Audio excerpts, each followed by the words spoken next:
ওলি আল্লাহর দরবারে, মাজার শরীফে, খানকা শরীফে জিকিরে জলি করি।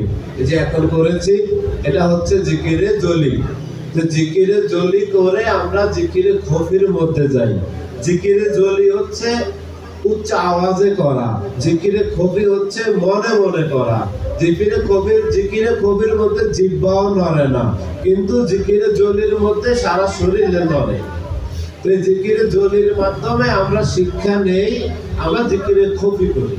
এই মাহফিল, জজবা, মজলিস, মাজমা এগুলার কারণে হচ্ছে ট্রেনিং নেওয়ার জন্য, শিক্ষা নেওয়ার জন্য। কিন্তু আমরা তো আসতে পারি না। কত মানুষকে তো দাওয়াত করা হয়েছে, কিন্তু সবাইকে আসতে পারে?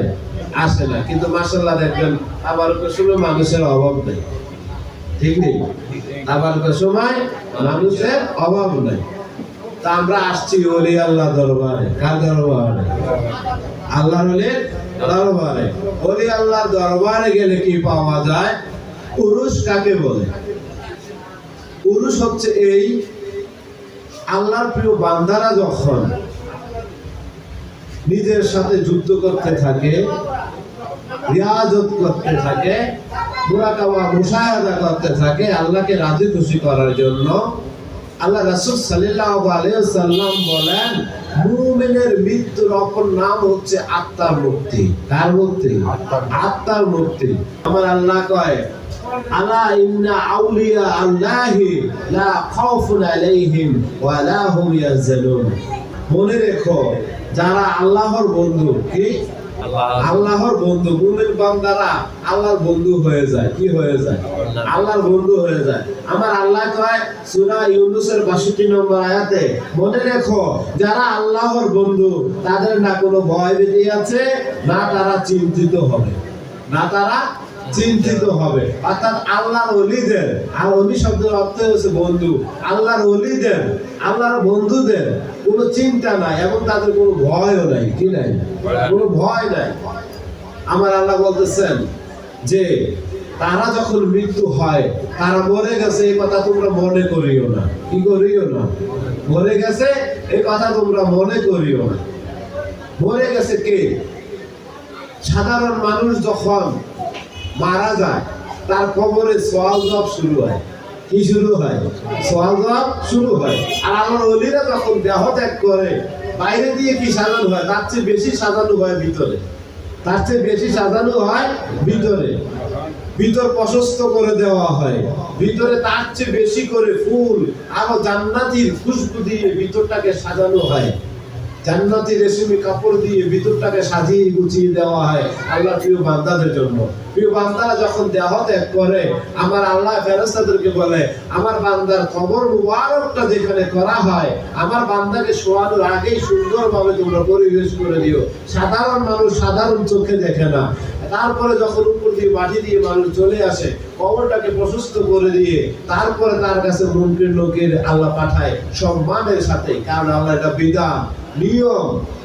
সাধারণ মানুষের বেলায় মুনকির নকির গিয়ে ধমক দেয়, প্রশ্নের জবাব জিজ্ঞাসা করে। আর আল্লাহর ওলিদের বেলায় মুনকির নকির গিয়ে সালাম দেয়। কি করে? সালাম দেয়, আদবের সাথে সম্মান করে বলে আপনি আবার শান্তিতে থাকুন। ওরা কবরটা আমরা বাইরে দিয়ে যেভাবে সাজায় তার চেয়ে আরো বেশি করে ভিতরে সাজানো গোছানো হয়। বাইরে দিয়ে যদি আল্লাহর ওলিদের রওজা সাজায়, আমরা এটাকে নিন্দা চোখে দেখি, বলে থাকি কেন সাজায়, পূজা করে, এই সেই বলি না। কিন্তু আল্লাহ সুবহানাহু ওয়া তাআলা আল্লাহর ওলিদের কবর মোবারক ভিতর তার চেয়ে অধিক আরো সুন্দর সাজিয়ে দেয়।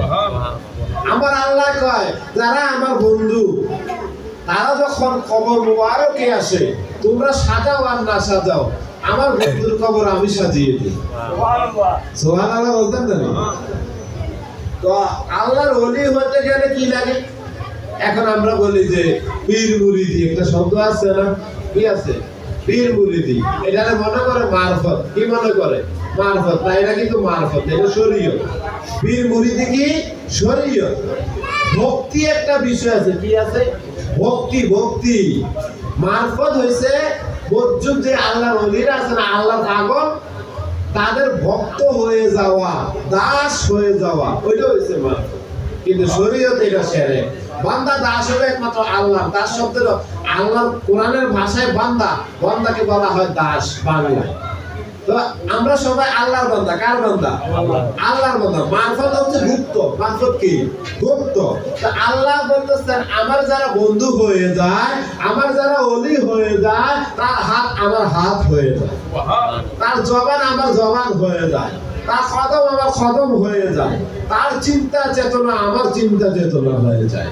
সে যখন হাঁটে আমার কুদরতি কদম দিয়ে হাঁটে, সে যখন ধরে আমার কুদরতি হাত দিয়ে ধরে। তখন আমরা যদি আল্লাহর ওলিদের ভক্ত হয়ে যাই, মঞ্জুর ওলিদের ভক্ত হয়ে যাই, দাস হয়ে যাই, হাকিকতে আমরা কার দাস হই? আল্লাহর দাস হই। হাকিকতে কার দাস হই? আল্লাহর দাস হই। তো এই হাকিকতে আল্লাহর দাস হওয়ার জন্য আল্লাহ প্রিয় বান্দাদের দাস হতে হবে আগে। কার? আল্লাহ প্রিয় বান্দাদের। এই যে দেখতেছেন শুয়ে আছে, হ্যাঁ, একটা ফুলুরিয়া মামা, আমরা ওনারে দেখছি, বলি বেশিরভাগই এইভাবে বসে থাকতেন, দেখতাম না, কিন্তু বসে উনি ভিতরে কি করছে তা তো আমরা দেখি না, দেখেছি। আল্লাহর ওলিরা ভিতরে কি করে তা মানুষে দেখে না, কিন্তু সুদখোর, ঘুষখোর, বেবিচারী পাঁচ ওয়াক্ত নামাজ পড়ে, মসজিদের সভাপতি, এটা সবাই দেখে, খুব সম্মান করে, করে না? সে মারা গেলে তার জানাজার মানুষের অভাব হয় না। আর আল্লাহ প্রিয় বন্ধু যারা, তারা যখন দেহ ত্যাগ করে, তার জানাজার মধ্যে আল্লাহ প্রিয় বান্দা ফেরেশতাদের অভাব থাকে না।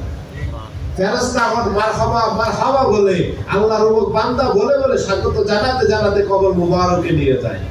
এটা বাইরে দিয়ে কি সাজানো হয়েছে, তার চেয়ে আরো অধিক অধিক অসংখ্য গুণে আল্লাহ সাজিয়েছেন ভিতরে। কে সাজিয়েছে? আল্লাহ। আল্লাহর ওলিদের কবর মুবারক আল্লাহ এমন ভাবে সাজায়, দুনিয়ার মানুষের কোনো ব্যবস্থা নাই, ক্ষমতা নেই এভাবে সাজানোর জন্য। সাদ্দাতের কাছে যখন আল্লাহ নবী গেল, সাদ্দাত তুমি তো অনেক কিছু মালিক হয়েছে, আল্লাহ তোমার অনেক সম্পদ দিয়েছে, তুমি অনেক বড় বাদশা, তোমাকে, তুমি যদি ঈমান আনো আল্লাহ তোমাকে জান্নাত দেবে। সাদ্দাত বলল জান্নাতে কি কি আছে? বলল জান্নাতে হুর গেলমান আছে, জান্নাত সোনা রূপা দিয়ে খাট বানানো আছে, তক্তা বানানো আছে, আরামে আয়েশে থাকবে। সেই সব বিস্তারিত জেনে জান্নাত বানাইলো। কি বানাইলো? জান্নাত বানাইলো। কিন্তু ওই জান্নাতে সাদ্দাত যাইতে পারে নাই। আমরা বলি না লা ইলাহা ইল্লাল্লাহ, লা ইলাহা ইল্লাল্লাহ, লা ইলাহা ইল্লাল্লাহ। সাদ্দাত জান্নাত বানাইলো, আপন মনে সাজাইল, সাদ্দাত জান্নাত বানাইল, আপন মনে সাজাইল। এক কদম না রাখিতে, এক কদম না রাখিতে আজরাইলকে পাঠাইল। লা ইলাহা ইল্লাল্লাহ, লা ইলাহা ইল্লাল্লাহ, লা ইলাহা ইল্লাল্লাহ মুহাম্মাদুর রাসূলুল্লাহ সাল্লাল্লাহু আলাইহি ওয়াসাল্লাম। বলতেছিলাম সাদ্দাত জান্নাত বানাইছে আল্লাহর নাম